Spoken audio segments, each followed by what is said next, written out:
ओम श्री गणेशाय नमः। जय श्री कृष्ण मित्रों, जय माता जी। आज के वीडियो में हम सुनेंगे कमला एकादशी यानी पद्मनी एकादशी का महत्व और व्रत कथा। इसे कमला एकादशी या पुरुषोत्तम एकादशी भी कहा जाता है। यह एकादशी मल मास या अधिक मास में आती है।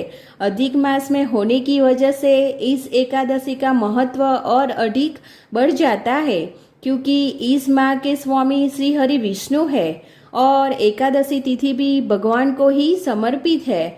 ऐसे में पद्मनी एकादशी का व्रत रखकर पूजा करने से 2 गुना फल की प्राप्ति होती है। इस दिन विधि विधान से भगवान विष्णु की पूजा के साथ ही पद्मनी एकादशी व्रत की कथा भी पढ़नी चाहिए। पद्मनी एकादशी व्रत की कथा इस प्रकार है, मैं जो आपको अभी सुनाने जा रही हूँ।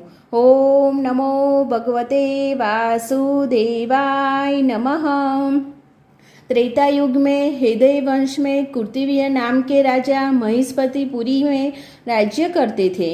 इनकी 1000 पत्नियां थीं, किंतु संतान कोई नहीं थी जो राज्य संभाल सके। देवताओं, पितरों, साधुओं के निर्दाने सुनार विभिन्न व्रतों के अनुष्ठान करने से भी उन्हें पुत्र की प्राप्ति नहीं हुई। तब राजा ने तपस्या करने का निश्चय किया। वे अपने मंत्री को संपूर्ण राज्य भर देखकर राजसी वेश त्याग कर तपस्या करने चले गए।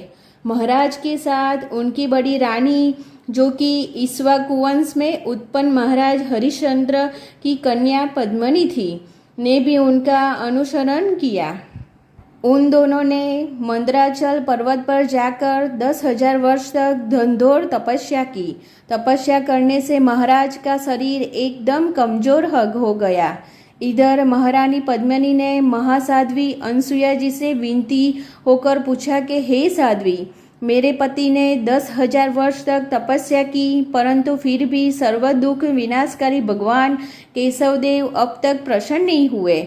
आप कृपा करके मुझे किसी ऐसे व्रत का उपदेश दीजिए कि जिससे पालन करने से भगवान श्री हरि प्रसन्न हो जाए एवं हमारे राज्य चक्रवर्ती की तरह कीर्तिमान श्रेष्ठ पुत्र की प्राप्ति हो सके।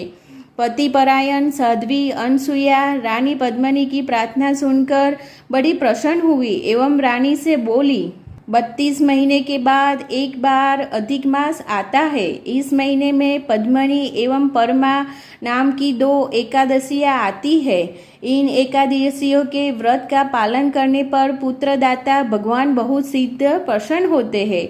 अनसुया देवी जी के कथानुसार रानी पद्मनी ने विधि पूर्वक एकादशी व्रत का पालन किया। तब भगवान केशवदेव गरुड़ पर सवार होकर रानी के समीप आए और उन्होंने रानी से वरदान मांगने के लिए कहा। रानी ने बड़ी श्रद्धा से भगवान की स्तुति वंदना की तथा पतिदेव की अभिलाषा पूर्ण करने के लिए निवेदन किया। भगवान ने कहा, हे भद्रे, मैं तुम पर अति प्रसन्न हूँ। अधिक मास को मेरे नाम पर ही पुरुषोत्तम मास कहते हैं। इस पवित्र महीने के समान अन्य कोई महीना मेरा प्रिय नहीं है। इस महीने की एकादशी भी मुझे अत्यंत प्रिय है। आप लोगों ने इस व्रत का सही विधि विधान से पालन किया है। अंततः आपके पतिदेव को उनका अभिलषित वरदान अवश्य दूंगा। राजा को इच्छानुसार वरदान देकर भगवान अंतर्हित हो गए।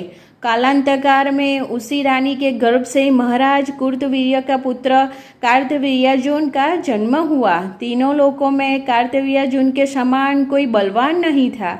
इसी कार्तवीर्यार्जुन ने रावण को युद्ध में पराजित कर बंदी कर लिया था। इस तरह इस एकादशी का नाम पद्मनी एकादशी रखा। तो भक्तों, आप भी इस एकादशी का व्रत कीजिए और अवश्य फल प्राप्त कीजिए। जय श्री कृष्ण। धन्यवाद।